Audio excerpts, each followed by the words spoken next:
السلام علیکم ورحمۃ اللہ وبرکاتہ۔ اعوذ باللہ من الشیطان الرجیم، بسم اللہ الرحمن الرحیم۔ قل ای شیء اکبر شہادہ قل اللہ شہید بینی وبینکم واوحی الی ھذا القرآن لانذرکم بہ ومن بلغ اینکم لتشہدون ان مع اللہ آلہۃ اخری قل لا اشہد قل انما هو الہ واحد واننی بریء مما تشرکون۔ اے محمد صلی اللہ علیہ وسلم، آپ لوگوں سے پوچھئے کہ کس کی شہادت سب سے بڑی ہے، سب سے سچی ہے؟ قل اللہ، آپ ہی کہہ دیجئے کہ اللہ تبارک و تعالیٰ کی شہادت سب سے سچی ہے، سب سے بڑی ہے۔ شہید بینی و بینکم، وہی اللہ تبارک و تعالیٰ تم لوگوں کے اور میرے درمیان گواہ ہے، اور وہ اس بات پر بھی گواہ ہے کہ اس نے میری طرف کہ میری طرف قرآن کریم نازل کیا گیا تاکہ میں قرآن کریم کے ذریعے سے تم لوگوں کو بھی ڈراؤں اور ان لوگوں کو بھی جن تک قرآن کریم کی آیات پہنچے۔ اَإِنَّكُمْ لَتَشْهَدُونَ أَنَّ مَعَ اللَّهِ آلِهَةً أُخْرَى، کیا تم لوگ اس بات کی گواہی دیتے ہو کہ اللہ تبارک و تعالیٰ کے ساتھ، اللہ تبارک و تعالیٰ کے علاوہ بھی کوئی سچا معبود ہے؟ قُل لَا أَشْهَدُ، اے محمد صلی اللہ علیہ وسلم آپ ان سے کہہ دیجئے کہ میں ایسی گواہی نہیں دے سکتا۔ قل، آپ کہیے، انما هو الہ واحد، بے شک اللہ تبارک و تعالی اکیلا سچا معبود ہے، واننی بریء مما تشرکون، اور جو کچھ تم لوگ شرک کرتے ہو میں اس سے بیزار ہوں۔ معزز سامعین کرام، سورۃ الانعام سورہ نمبر 6 اور اسی سورت سے ابھی آپ کے سامنے آیت نمبر 19 تلاوت کی گئی، اور آیت کریمہ کا ترجمہ بھی آپ کی خدمت میں پیش کیا گیا ہے۔ سامعین کرام، شہادت یعنی گواہی، یہ شہادت یا گواہی یہ دو طرح کی ہوتی ہے۔ ایک آنکھوں دیکھا حال، جو کسی قاضی کے سامنے، کسی منصف کے سامنے، کسی جج کے سامنے بیان کیا جاتا ہے، اس کو کہتے ہیں چشمدید گواہ یا چشمدید گواہی، عینی شہادت اس کو کہتے ہیں۔ معزز سامعین کرام، ایک گواہی کا جو دوسرا روپ ہے وہ یقین کامل کی بنیاد پر ایک جج جب بیٹھا ہوتا ہے اپنی کرسی کے اوپر، تو کسی بھی چیز کے اوپر جب وہ فیصلہ کرتا ہے تو ویسے ہی نہیں کرتا ہے، بلکہ اس کے سامنے گواہی پیش کی جاتی ہے اور اس کے اوپر اس کو یقین کامل ہو جاتا ہے کہ ہاں یہ گواہی بالکل سچی ہے، تو پھر وہ فیصلہ لکھتا ہے۔ تو یہ دوسری جو گواہی ہے وہ یقین کامل کی بنیاد پر گواہی دینا۔ ہم مسلمان اللہ تبارک و تعالیٰ کے بارے میں اور رسول اللہ صلی اللہ علیہ وسلم کے بارے میں جو گواہی دیتے ہیں وہ یقین کامل کی بنیاد پر، یعنی ہمیں اس بات کا یقین ہے کہ اللہ کے علاوہ کوئی سچا معبود نہیں، اور ہمیں اس بات کا یقین ہے کہ محمد عربی صلی اللہ علیہ وسلم سچے رسول ہیں، اللہ تبارک و تعالیٰ کی طرف سے بھیجے ہوئے۔ حالانکہ ہم لوگوں نے نہ تو اللہ کو دیکھا ہے اور نہ ہی رسول اللہ صلی اللہ علیہ وسلم کو، اس اعتبار سے جو ہماری گواہی ہے وہ آنکھوں دیکھی گواہی نہیں ہے، چشمدید گواہی نہیں ہے، بلکہ یقین کامل کی بنیاد پر گواہی ہے۔ سامعین کرام، اس آیت کریمہ میں اللہ تبارک و تعالیٰ نے محمد عربی صلی اللہ علیہ وسلم کو مخاطب کرتے ہوئے فرمایا کہ قل، آپ کہہ دیجئے لوگوں کو، آپ لوگوں سے پوچھئے کہ ایو شیء اکبر شہادہ، کس کی شہادت، کس کی گواہی سب سے سچی ہے، سب سے بڑی ہے؟ اللہ نے پھر آگے جواب میں خود کہا، قل اللہ، آپ کہہ دیجئے کہ اللہ کی گواہی سب سے سچی ہے۔ کیوں اللہ کی گواہی سب سے سچی کیوں ہے؟ اس میں دونوں پہلو پائے جاتے ہیں، یعنی آئی وٹنس بھی پایا جاتا ہے اور یقین کامل بھی پایا جاتا ہے۔ دیکھیے، اللہ تبارک و تعالیٰ اپنے علم کے حساب سے، اپنے علم کی بنیاد پر، اپنی بصیرت کی بنیاد پر کائنات کی تمام چیزوں کو جانتا ہے، ہر چیز کو جانتا ہے۔ اللہ تعالیٰ ہر چیز کے اوپر حاضر ناظر ہے، اپنے علم کے اعتبار سے ہر چیز کے اوپر حاضر ناظر ہے۔ کائنات کے ذرے ذرے کو اللہ تبارک و تعالیٰ جانتا ہے۔ اس اعتبار سے محمد عربی صلی اللہ علیہ وسلم اللہ کے رسول ہیں، یہ سب سے سچی گواہی، اللہ کی گواہی سب سے سچی۔ دوسرا، اللہ تبارک و تعالیٰ ہر چیز کا خالق ہے، مالک ہے، مربی ہے، اس اعتبار سے جو اللہ کو علم ہے وہ کسی کو نہیں ہو سکتا، لہذا یقین کامل جو علم ہوتا ہے وہ اللہ کے پاس ہے، تو دونوں گواہی ہے۔ دیکھیے، یہ آیت کریمہ جو اللہ تبارک و تعالیٰ نے نازل فرمایا، اس کے نازل کرنے کی وجہ کیا ہے کہ جب محمد عربی صلی اللہ علیہ وسلم نبی بنا کر کے مبعوث کیے گئے تو سب سے پہلے کہاں مبعوث کیے گئے؟ مکہ کے اندر۔ مکہ والوں نے کیا کیا؟ نبی صلی اللہ علیہ وسلم کو جھٹلا دیا. آپ صلی اللہ علیہ وسلم رسول نہیں ہے، آپ کی رسالت کو انہوں نے جھٹلا دیا. جب محمد صلی اللہ علیہ وسلم کی رسالت کو مکہ کے مشرکین نے جھٹلا دیا تو آپ صلی اللہ علیہ وسلم کہاں آئے؟ مدینے کے اندر آئے.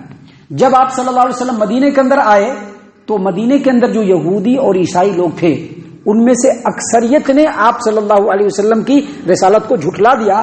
تو کفار و مشرکین کہنے لگے کہ اب آپ کی گواہی کون دے گا؟ ہم لوگوں نے تو آپ کو جھٹلایا ہی، یہ یہودی اور عیسائی لوگ جو اہل کتاب ہیں انہوں نے بھی آپ کو جھٹلا دیا. تو اللہ تبارک و تعالیٰ نے یہ آیت کریمہ نازل فرمائی اور یہ بتلایا کہ محمد صلی اللہ علیہ وسلم آپ کہیے کہ تم لوگوں کے درمیان اور میرے درمیان اللہ تبارک و تعالیٰ گواہ ہے کہ میں اللہ کا سچا رسول ہوں. اللہ نے مجھ کو رسول بنا کر کے بھیجا ہے. میں جو کچھ کہتا ہوں وہ اپنی طرف سے نہیں بلکہ اللہ تبارک و تعالیٰ کے حکم سے کہتا ہوں. دیکھیے اللہ نے اسی بات کو بیان فرمایا. اللہ نے کہا قل، اے محمد صلی اللہ علیہ وسلم آپ لوگوں سے پوچھئے، ایو شیء اکبر شہادہ، کون سی گواہی سب سے سچی ہے؟ قل اللہ، آپ کہہ دیجئے کہ اللہ کی گواہی سب سے سچی ہے. شہید بینی و بینکم، جو میرے اور تم لوگوں کے درمیان گواہ ہے کہ میں اللہ کا سچا رسول ہوں اور جو کچھ کہتا ہوں اللہ کے حکم سے کہتا ہوں. اور آگے مزید کہا وَأُوحِيَ إِلَيَّ هَذَا الْقُرْآنُ لِأُنذِرَكُم بِهِ وَمَن بَلَغَ، اور اللہ تبارک و تعالیٰ اس بات کے اوپر بھی گواہ ہے کہ جو اللہ کی طرف سے قرآن نازل کیا گیا ہے وہ اللہ کی طرف سے ہی نازل کیا گیا ہے. اور مجھ کو رسول بنانے کا مقصد اور میرے اوپر قرآن کریم نازل کرنے کا مقصد یہ ہے کہ بر وقت میں تم لوگوں کو جہنم کے عذاب سے ڈرا دوں اور ان لوگوں کو بھی جہنم کے عذاب سے ڈراؤں جن تک قرآن کریم کی یہ آیت کریمہ پہنچے، یہ آیات پہنچے. سامعین کرام، اس آیت کریمہ سے اور اب تک جو بات بتائی گئی اس سے دو بات ثابت ہوئی. پہلی بات یہ ثابت ہوئی کہ اللہ کے رسول صلی اللہ علیہ وسلم کی رسالت اور اس قرآن کریم کے اللہ کی طرف سے نازل ہونے پر اللہ تبارک و تعالیٰ گواہ ہے. دوسری بات یہ ثابت ہوتی ہے کہ اللہ تبارک و تعالیٰ نے فرمایا کہ نبی صلی اللہ علیہ وسلم آپ کہیے کہ اس قرآن کریم کے ذریعے سے میں تم لوگوں کو بھی ڈراتا ہوں اور جن لوگوں تک یہ بات پہنچے، یہ آیتیں پہنچے، ان کو بھی ڈراتا ہوں. یہ اس بات پر گواہ ہے، یہ اس بات پر ثبوت ہے کہ نبی صلی اللہ علیہ وسلم صرف کسی ایک قوم کے لیے نہیں، صرف مسلمانوں کے لیے نہیں بلکہ پوری دنیا کے لیے، اقوام عالم کے لیے، قیامت تک آنے والے تمام لوگوں کے لیے رسول بن کر کے آئے ہیں. اور ایک اور بات ثابت ہوتی ہے وہ یہ کہ جب ہم لوگ محمد صلی اللہ علیہ وسلم کے امتی ہیں تو ہمارے اوپر یہ فرض ہے کہ جہاں تک ہماری استطاعت ہے، جہاں تک ہماری وسعت ہے، قرآن کریم کی آیات کو ہم لوگوں تک پہنچائیں. جہاں تک ہماری وسعت ہے ہم کو یہ آیتوں کو، ان آیتوں کے معنی اور مفہوم کو، اللہ تبارک و تعالیٰ کے پیغام کو، رسول اللہ صلی اللہ علیہ وسلم کی تعلیمات کو لوگوں تک پہنچانا ہے. اس کے لیے بھرسک کوشش کرنی ہے. آیت کریمہ سے یہ بات ثابت ہوتی ہے. ان باتوں کو بیان کرنے کے بعد اللہ تبارک و تعالیٰ نے آگے فرمایا کہ آپ جو لوگ کہتے ہیں کہ آپ کے اوپر کون گواہ بنیں گے تو آپ ان سے بھی ذرا پوچھئے کہ اَإِنَّكُمْ لَتَشْهَدُونَ أَنَّ مَعَ اللَّهِ آلِهَةً أُخْرَىٰ، کیا اللہ کے علاوہ بھی کوئی معبود ہے؟ دیکھیے آیت کریمہ بہت گہری ہے. آیت کریمہ میں سب سے بڑی گہرائی یہ ہے کہ اللہ تبارک و تعالیٰ سچا معبود ہے. اللہ تبارک و تعالیٰ کے علاوہ کوئی عبادت کے لائق نہیں. جب اس بات کا ہم یقین رکھتے ہیں نا تو ہمارے دل میں ایمان بھی ہونا چاہیے کہ ہاں اللہ کے علاوہ کوئی سچا معبود نہیں. اور جب ہمارے دل کے اندر سچا ایمان ہوگا تو ہمارا عمل کس کے مطابق ہوگا؟ یہ قرآن کریم کے مطابق. ہمارا عمل کس کے مطابق ہوگا؟ نبی صلی اللہ علیہ وسلم کی تعلیمات کے مطابق. اوپر سے ہم اگر منہ سے کہہ دیں کہ اللہ تبارک و تعالیٰ کے علاوہ کوئی سچا معبود نہیں اور جب عمل کرنے کی باری آئے تو اپنی مرضی کے حساب سے کریں تو اس کا مطلب یہ ہے کہ ہمارا یقین اور ایمان سچا نہیں ہے. ہمارا یقین اور ایمان سچا نہیں ہے، یاد رکھیے گا. اسی لیے اللہ تبارک و تعالیٰ نے فرمایا. اللہ تبارک و تعالیٰ نے صرف اس لیے نہیں فرمایا کہ لوگ مٹی اور پتھر کے بتوں کے سامنے جھک رہے ہیں. اللہ تبارک و تعالیٰ نے صرف اس لیے نہیں بتلایا کہ لوگ مزاروں پر جا کر کے سجدے کر رہے ہیں، بلکہ اللہ تبارک و تعالیٰ نے اس لیے بھی بتلایا ہے کہ دنیا کے بہت سارے لوگ اس اللہ کے کلام کو چھوڑ کر، نبی صلی اللہ علیہ وسلم کی تعلیمات کو چھوڑ کر اپنے اپنے مرضی سے عبادت کے طریقے بنائے ہوئے ہیں، اپنی اپنی مرضی سے اپنا اپنا امام مقرر کیے ہوئے ہیں، اپنی اپنی مرضی سے اپنا اپنا مسلک بنائے ہوئے ہیں. اللہ تبارک و تعالیٰ نے نہ کوئی مسلک بنایا ہے، نہ کوئی امام بنایا ہے. اللہ تبارک و تعالیٰ نے قرآن کریم نازل فرمایا ہے اللہ تبارک و تعالیٰ نے پیارے رسول صلی اللہ علیہ وسلم کو رسول بنا کر کے بھیجا ہے۔ سامعین کرام، اللہ تبارک و تعالیٰ نے یہاں پر فرمایا اَإِنَّكُمْ لَتَشْهَدُونَ أَنَّ مَعَ اللَّهِ آلِهَةً أُخْرَى، کیا تم لوگ اس بات کی گواہی دیتے ہو کہ اللہ کے علاوہ کوئی اور بھی دوسرا معبود ہے؟ دیکھیے، نبی اکرم صلی اللہ علیہ وسلم کے زمانے میں قرآن کریم کے اندر سورۃ التوبہ میں ایک آیت نازل ہوئی۔ آیت کیا نازل ہوئی؟ اللہ نے فرمایا اتخذوا احبارهم ورهبانهم اربابا من دون اللہ۔ یہ مشرکین یہ جو یہودی اور عیسائی لوگ ہیں، ان لوگوں نے اپنے علماء اور مشائخ کو اپنا رب بنا لیا۔ علی رضی اللہ عنہ جو کہ ابھی مسلمان ہو چکے تھے، پہلے نصرانی تھے، وہ نبی صلی اللہ علیہ وسلم کے پاس آئی اس آیت کریمہ کو لے کر کے اور کہا کہ دیکھیے اللہ کا کلام تو کہہ رہا ہے کہ یہودیوں نے اور عیسائیوں نے اپنے علماء اور اپنے مشائخ کو اپنا رب بنا لیا، لیکن میں تو پہلے عیسائی تھا، ان لوگوں نے تو اپنے علماء اور مشائخ کو اپنا رب نہیں بنایا۔ تو اللہ کے رسول صلی اللہ علیہ وسلم نے کہا کہ عدی ذرا بتلاؤ کہ کیا ان کے علماء اور ان کے مشائخ نے جن چیزوں کو سچ اور حق کہا، حلال کہا، کیا ان لوگوں نے اس کو حلال مانا کہ نہیں مانا؟ حالانکہ وہ اللہ کی کتاب میں حلال نہیں تھا، لیکن ان کے علماء نے کہا کہ یہ حلال ہے، انہوں نے فوراً کہا ہاں، ہمارے علماء نے کہا، بس ہو گیا۔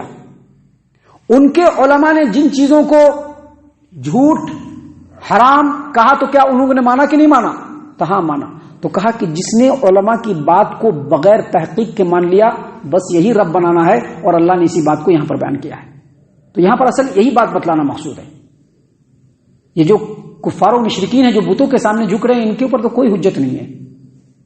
یہ مزاروں کے سامنے جھکنے والے، ان کے اوپر تو کوئی حجت نہیں، لیکن بہت سارے مسلمان ایسے بھی ہیں جو اللہ کی کتاب پر زبان سے بولنے کے بعد بھی دل سے یقین نہیں رکھتے ہیں اور اس کے مطابق عمل نہیں کرتے ہیں۔ اللہ نے اس لیے کہا کہ کیا تم اس بات کی گواہی دیتے ہو کہ اللہ کے علاوہ کوئی دوسرا معبود ہے؟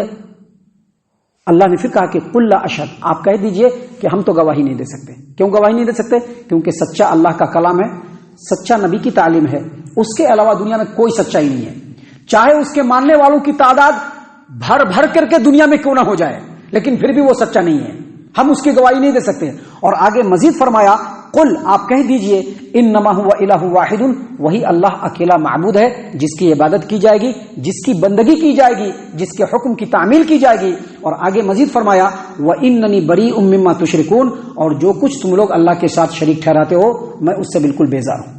سامعین کرام، یہ آیتیں ہیں جو یہ آیت کریمہ ہے جو اللہ تبارک و تعالیٰ نے خالص ہماری ہدایت و رہنمائی کے لیے نازل فرمائی ہیں۔ ہم اللہ سے دعا کرتے ہیں کہ اللہ تبارک و تعالیٰ ہم تمام کو ان تمام باتوں کے اوپر خوب غور و فکر اور تدبر کرنے کے ساتھ ساتھ ان باتوں کے اوپر عمل کرنے کی بھی توفیق عنایت فرمائے، آمین۔ اللہ تعالی ہم تمام کو صحیح معنوں میں پکا سچا مومن مسلمان بنائے، اللہ اور اس کے رسول صلی اللہ علیہ وسلم کی اطاعت و فرما برداری کرنے والا بنائے، صحابہ کرام رضی اللہ عنہم کے طریقے پر چلنے والا بنائے، جنت الفردوس میں جگہ عطا فرمائے۔ اے اللہ ہم تمام کو جہنم سے پناہ دے، اے رب العالمین ہم تمام کو جہنم سے پناہ دے، اے مالک الملک ہم تمام کو جہنم سے پناہ دے، آمین یا رب العالمین۔ وما علینا الا البلاغ المبین۔ تبارك الذي نزل الفرقان على عبده ليكون للعالمين نذيرا